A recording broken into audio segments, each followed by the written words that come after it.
समय समय पर जो प्रदेश के विभिन्न मसले हैं, एक और जहां प्रदेश में कोरोना की महामारी है उसके चलते और उसके अलावा भी जो अलग अलग क्षेत्र की समस्याएं हैं या मुख्य रूप से जो सरकार के कई कर्मचारी हैं, संगठन हैं, एसोसिएशंस हैं,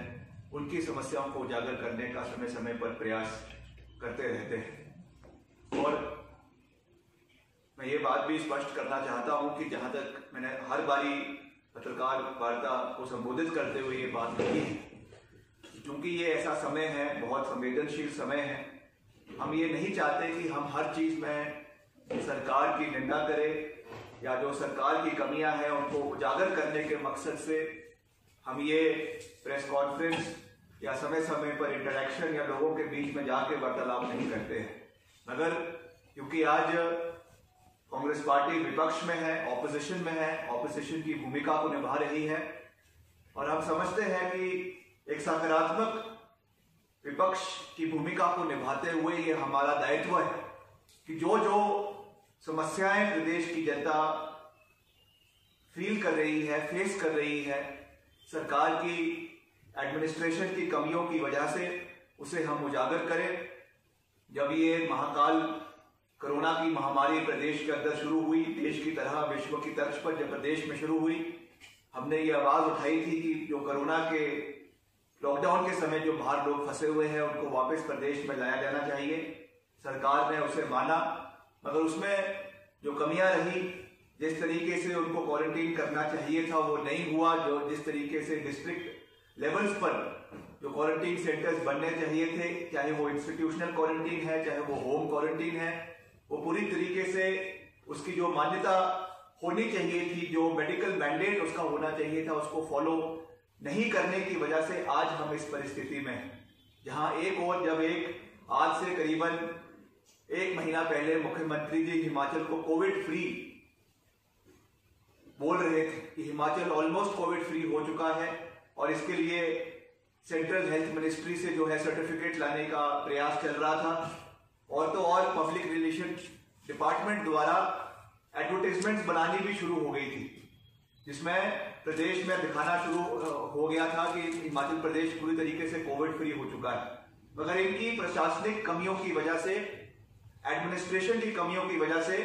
आज करीबन 200 से 250 केसेस हिमाचल प्रदेश के अंदर है, जो लगातार कभी बढ़ रहे हैं, कम हो रहे हैं। एक्टिव केसेस है या जो पॉजिटिव केसेस है और सिम्टोमेटिक केसेस है, वो प्रदेश में उनकी तादाद लगातार बढ़ रही है। हम इस चीज को जानते हैं, समझते हैं एज ए रिस्पॉन्सिबल ऑपोजिशन कि जब लोग वापस प्रदेश में आएंगे तो निश्चित तौर से कहीं ना कहीं थोड़ी केसेस की तादाद बढ़ेगी। मगर उसमें जिस तरीके से एक सरकार की भूमिका रहनी चाहिए थी, जिस तरीके से हाई लेवल की टेस्टिंग बॉर्डर्स के ऊपर होनी चाहिए थी, पीपीई किट्स के माध्यम से होनी चाहिए थी, रैपिड टेस्टिंग किट्स के माध्यम से होनी चाहिए थी, उसमें complete failure of the government was scene. पहली बात। दूसरा, इस महामारी के समय में जो भ्रष्टाचार प्रदेश के अंदर पनपा है, ये आज केवल हिमाचल प्रदेश तक सीमित नहीं है। आज जब भी राष्ट्रीय स्तर पे इस महामारी के समय में कोई भी भ्रष्टाचार की बात होती है तो पहला उदाहरण जो है वो हिमाचल प्रदेश का राष्ट्रीय स्तर पे राष्ट्रीय मीडिया में लिया जाता है। Himachal Pradesh has earned the dubious distinction of being the most corrupt state as far as हमारा जो परफॉर्मेंस इस कोरोना के समय में रहा है। I would say most corrupt state, मगर जो इंस्टेंसेस करप्शन के बड़े हैं वो इस समय में बहुत ज्यादा प्रदेश के अंदर बढ़े हैं। ये हमारे लिए बहुत शर्म की बात है। और पिछले समय में जो चीजें निकल कर आई है, उभर कर आई है, जो भारतीय जनता पार्टी के प्रदेश अध्यक्ष थे श्री राजीव बिंदल जी, डॉक्टर राजीव बिंदल जी, उन्होंने जो इस्तीफा दिया, मैंने उसी दिन जो है सोशल मीडिया के माध्यम से, आप लोगों के माध्यम से इसको काउंटर किया था। जितनी हमारी अंडरस्टैंडिंग राजनीति की है, जितनी हमारी अंडरस्टैंडिंग जो है पॉलिटिकल सर्कमस्टेंसेस की है, इट इज जो कल्पेबिलिटी है इस पूरे प्रकरण की वो हेल्थ डिपार्टमेंट पे आती है। और भारतीय जनता जनता पार्टी के प्रदेश अध्यक्ष का इस्तीफा देना मैं समझता हूं कि केवल और केवल प्रदेश के लोगों को जो है एक किस्म से उनकी आंखों में धूल झोंकने वाली बात। As party president he was not directly responsible for the happenings in the health department. और इस तरीके का जो प्रकरण हुआ, मैं समझता हूं कि कहीं ना कहीं जो व्यक्तिगत छीटाकशी जो उनके ऊपर हुई है या उनके परिवार के ऊपर हुई है, जहां एक और उसको मद्देनजर रखते हुए राजीव बिंदल जी ने इस्तीफा दिया। मैं फिर से उस बात को दोहरा रहा हूं कि अगर जिस मॉरल हाई ग्राउंड की और जिस नैतिकता की बात राजीव बिंदल जी ने बारी बारी अपनी चिट्ठी में लिखी है, अगर उसी नैतिकता की आधार की वो बात कर रहे हैं तो वही चीज माननीय मुख्यमंत्री महोदय को भी एप्लीकेबल होती है। हम इस मंच के माध्यम से एक रिस्पॉन्सिबल ऑपोजिशन की भूमिका निभा रहे हैं। हम ये नहीं कह रहे हैं कि मुख्यमंत्री जी की इसमें direct involvement, this is not what we are saying, मगर निश्चित तौर से क्योंकि मुख्यमंत्री जी इस समय स्वास्थ्य विभाग के मंत्री भी हैं और एडिशनल चार्ज जो हेल्थ डिपार्टमेंट का वो मुख्यमंत्री जी के पास है, इस संदर्भ में जहां उन्होंने पिछले कल या 2-3 दिन पहले जो सचिवालय में प्रेस वार्ता करी और उन्होंने कहा कि हम इसमें फेयर इन्वेस्टिगेशन करवा रहे हैं, मैं उनको ये याद दिलाना चाहूंगा कि जब तक आप मुख्यमंत्री के कुर्सी पे बैठे हुए हैं और हेल्थ डिपार्टमेंट भी आपके पास है और होम डिपार्टमेंट भी आपके पास है, तब तक हम इसमें फेयर इन्वेस्टिगेशन नहीं हो सकती है। ये चीज प्रदेश की जनता को मालूम है, क्योंकि ये जो व्यक्ति डायरेक्टली जो है इसमें इन्वॉल्व हो या जिनकी कैपेबिलिटी हो, उन्हीं के नीचे अगर इन्वेस्टिगेशन हो रही हो तो उसका कितना उस इन्वेस्टिगेशन का मायने है, औचित्य है, वो हम लोगों के सामने है। तो निश्चित तौर से अपने को आप साफ करने के लिए जब तक इस इंक्वायरी को जो है ये पूरी नहीं हो जाती है, he should on moral high grounds he should step down, और निश्चित तौर से तभी ये इंक्वायरी अपने कल्मिनेशन तक पहुंच सकती है। दूसरा, हमने ये डिमांड रखी है कि जो सिटिंग हाई कोर्ट के जज, ऑनरेबल जज के अध्यक्षता में या कोर्ट मॉनिटर्ड ये इंक्वायरी होनी चाहिए। अगर अगले 2-3 दिन के अंदर मुख्यमंत्री और सरकार हमारी डिमांड को नहीं मानती है, हम अपने कांग्रेस पार्टी के आला नेताओं के साथ चर्चा कर और जो हमारे एक निर्दलीय विधायक, एक सीपीआई के विधायक है राकेश सिंघा जी, उनके साथ भी कांग्रेस पार्टी चर्चा करेगी और हम निश्चित तौर से हिमाचल प्रदेश हाई कोर्ट में पिटीशन फाइल करेंगे ताकि इसका कोर्ट मॉनिटर्ड इंक्वायरी इसकी हो सके, क्योंकि जिस तरीके से अभी विजिलेंस द्वारा इसमें इंक्वायरी हो रही है उसमें हमको पूरा विश्वास नहीं है, हमको उनकी इंक्वायरी पे विश्वास नहीं है, बिकॉज वो निश्चित तौर से सरकार के और पार्टी के इन्फ्लुएंस के अंदर कार्य कर रही है। तो ये दूसरी बात है जो बहुत महत्वपूर्ण है, क्योंकि इस समय में जो भ्रष्टाचार प्रदेश के अंदर पनप रहा है, ये तो केवल एक टिप ऑफ द आइसबर्ग है। अगर हम इसके गंभीरता में जाएंगे, इसकी गहराई में जाएंगे, तो ऐसे कई अनेकों केसेस हमको खास रूप से जिला सोलन में, बद्दी में हमको देखने को मिलेंगे। यहाँ पे जो टेंडर अभी लगाए जा रहे हैं वो केवल टेलर मेड टेंडर है जो भाजपा के नेता या उनके परिवार के लोगों के लिए बनाए जा रहे हैं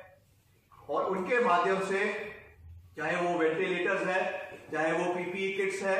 चाहे वो स्वास्थ्य विभाग की और जो चीजें ली जा रही है, वो पर्टिकुलरली टेलर मेड हिसाब से उनके लिए ली जा रही है। और तीसरी बात जो हमने समय समय पर उठाई, आपने देखा होगा, हम उस सोच से संबंध रखते हैं कि कभी कभी पब्लिक हित में हमको पार्टी लाइन को भी पीछे रखना पड़ता है। ये एक सोच कांग्रेस पार्टी में है कि हमारे लिए राष्ट्रीय हित और प्रदेश हित सर्वप्रिय है और हम हमारे प्रदेश अध्यक्ष और हमारे पार्टी के और विधायक का एक प्रतिनिधि मंडल खास रूप से जिला शिमला की जो बागवानों की समस्या है, चाहे हमारे एप्पल ग्रोअर्स है, चाहे हमारे प्लम के उत्पादक है जो हमारे ग्रोअर्स है, चाहे चेरी के उत्पादक है, खास रूप से जो जिला शिमला, सिरमौर और कुल्लू के हैं, उनके परिप्रेक्ष्य में हम पिछले कुछ समय पहले मुख्यमंत्री जी से मिले और जो गंभीर समस्याएं हमारे बागवानों को प्रदेश के अंदर आ रही है। आप जानते हैं कि हिमाचल में 4 से 5,000 करोड़ रुपए की एप्पल इकोनॉमी हिमाचल प्रदेश के अंदर है, जिसमें करीबन 1.5 लाख हेक्टर हिमाचल प्रदेश में सेब के उत्पादन के लिए इस्तेमाल किया जाता है। बागवानों किसानों को आ रही है।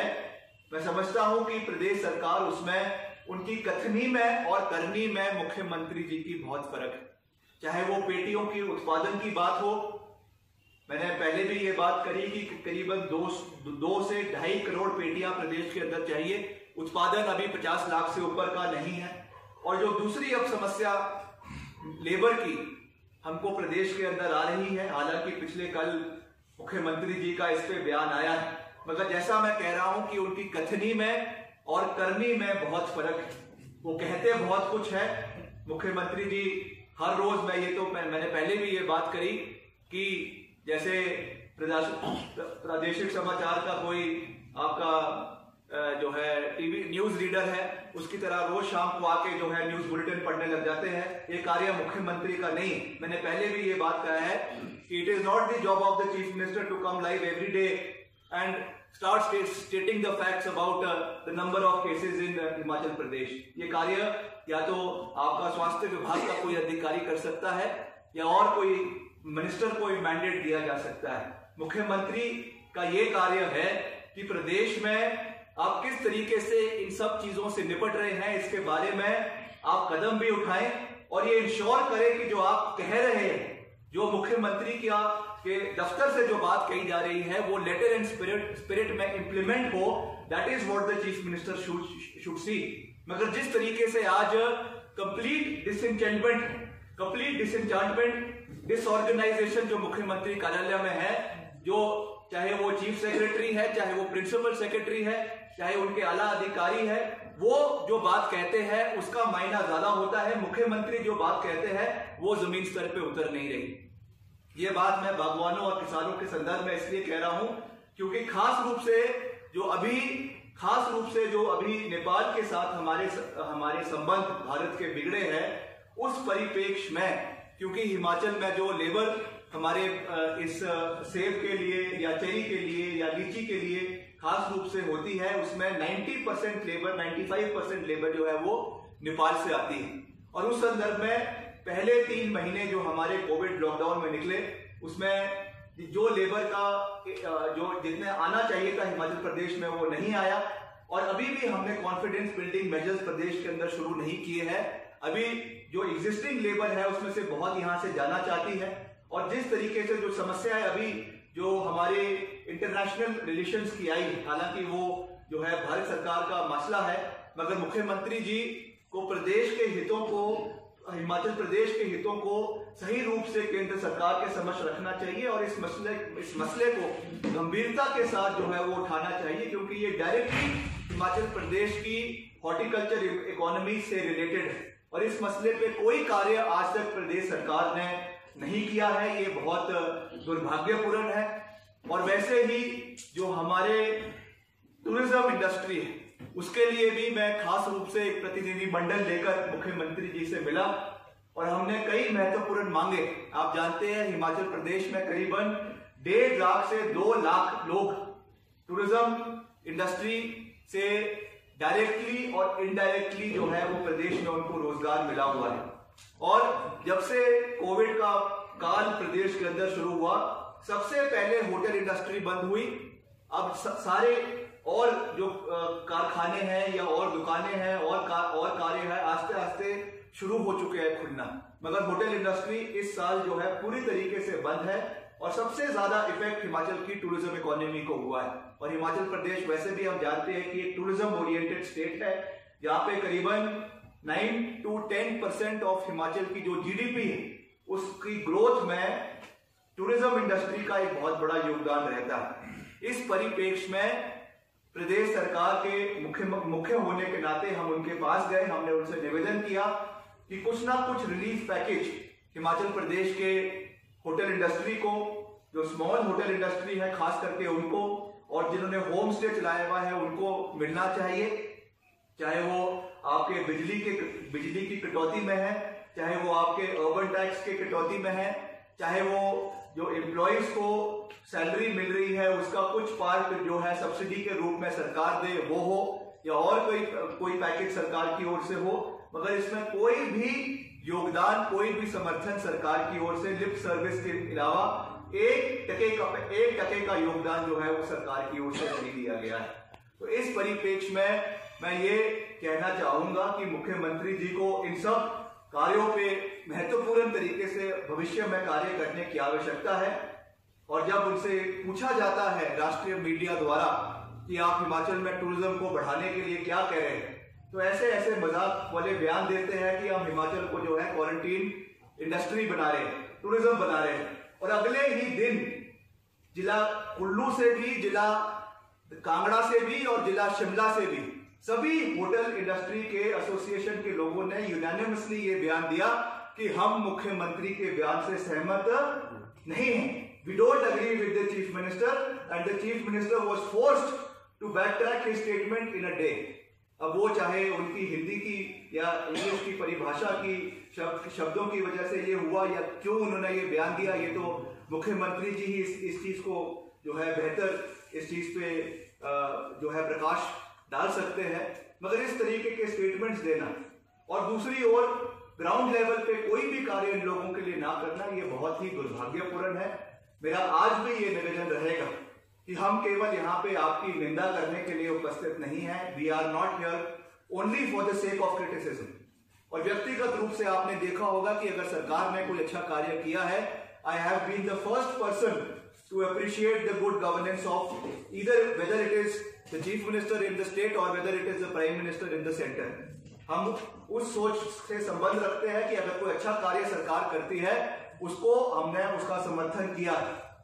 मगर आज जो कमियां सरकार की है उसको उजागर करना हमारा दायित्व है और उसे हम निश्चित तौर से आने वाले समय में उजागर करते रहेंगे। चाहे वो भ्रष्टाचार जो हेल्थ डिपार्टमेंट में हो रहा है उसकी बात हो,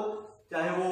और जो मैंने चाहे टूरिज्म की बात करी, चाहे हॉर्टिकल्चर की बात करी, चाहे और मसले जो प्रदेश के हैं।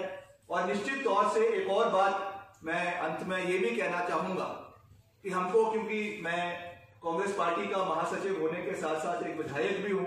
और जो जमीन स्तर की परिस्थितियां हैं उससे भी कहीं ना कहीं हमको जो है अवगत होने का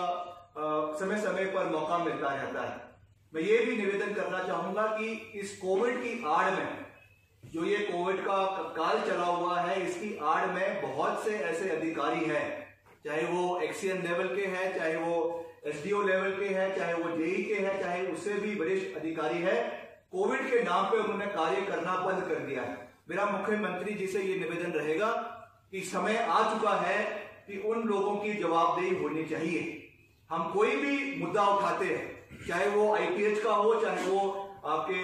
पीडब्ल्यूडी का हो, चाहे वो बिजली विभाग का हो, किसी से भी हम अधिकारी से बात करते हैं, एक ही जवाब सुनने को मिलता है कि सर अभी तो कोविड का समय है, ना कोई टेंडर हो रहा है, ना कोई कार्य हो रहा है। कब तक ये चीज चलती रहेगी? क्योंकि एक और कोविड हमारे प्रदेश में ही नहीं पूरे विश्व में है, मगर हमको इस चीज को भी अंडरस्टैंड करना है कि ये अब एक वे ऑफ लाइफ है, हमको इसके साथ जीना है। सरकार को जो है स्ट्रिक्ट निर्देश चीफ सेक्रेटरी के माध्यम से अपने विभागों में, एडमिनिस्ट्रेशन में भेजने की आवश्यकता है कि जो पब्लिक डिलीवरेंस, खास रूप से ऐसे विभाग जो सीधे लोगों से जुड़े हुए हैं, जैसे आईपीएच है, पीडब्ल्यूडी है और सिविल सप्लाईज है, उन पे उनकी जवाबदेही को सुनिश्चित करना जो है बहुत आवश्यक है। क्योंकि मैं ये एक जो गरीब व्यक्ति, गांव के व्यक्ति के परिप्रेक्ष्य से ये बात कह रहा हूं, क्योंकि अगर वो विधायक को ये बात कह सकते हैं कि अभी कोविड चला हुआ है, कोविड की वजह से कोई कार्य नहीं हो रहा है, तो जो गांव का एक व्यक्ति, जो साधारण व्यक्ति अगर कोई अपनी बात रखने जाएगा, वो उसको कितनी कठिनाइयां जो है इस चीज में हो रही होगी, वो हम उस चीज को समझ सकते हैं। तो मेरा ये भी निवेदन रहेगा सरकार से कि इसमें डिटेल मीटिंग की जाए और साफ निर्देश जितने हमारे ईएनसीज है, चाहे पीडब्ल्यूडी के हैं, आईपीएच के हैं, बिजली बोर्ड के हैं, उनको साफ निर्देश दिए जाए कि स्टिपुलेटेड पीरियड ऑफ टाइम में जितने भी आपके टेंडर होने हैं नए कार्यों के, चाहे सड़क के हैं, चाहे आपके इरिगेशन स्कीम्स के हैं, चाहे आपके और जो पेयजल योजनाओं के हैं, वो स्टिपुलेटेड पीरियड के अंदर हो। और अगर कोई कॉन्ट्रैक्टर इस आड़ में, कोविड की आड़ में कार्य नहीं कर रहा है, तो उनको ब्लैकलिस्ट किया जाए, उनके ऊपर जो है पेनल्टी लगाई जाए। ये सरकार को सुनिश्चित करना बहुत जरूरी है, क्योंकि मैं समय समय पर मुझे अपने विधानसभा क्षेत्र में जाने का मौका मिलता है और इलाकों में भी, शिमला जिला में जाने का मौका मिलता है। इस कोविड की वजह से पूरी तरीके से जो और विकास के कार्य है, they have come to a complete standstill. कोई कार्य चाहे सड़कों का नहीं हो रहा है, कोई पानी का नहीं हो रहा है, कोई इरिगेशन का नहीं हो रहा है। अभी गर्मियों का मौसम आ रहा है, बरसातों के बावजूद कई इलाकों में जो है जो पेयजल की योजनाएं हैं, इरिगेशन की योजना है, पूरी तरीके से ठप पड़ी है। तो ये कार्य सरकार नहीं देखेगी तो और कौन देखेगा? ये मेरा निवेदन मुख्यमंत्री जी से इस मंच के माध्यम से रहेगा कि यू हैव टू इंश्योर कि इस महामारी के समय में आपका जो अमली जामा है सरकार का, प्रशासन का, वो पूरी तरीके से चले और जो बेसिक सर्विसेज लोगों को मिलनी चाहिए वो समय समय पर मिलती रहे। आपने कुछ पूछना है?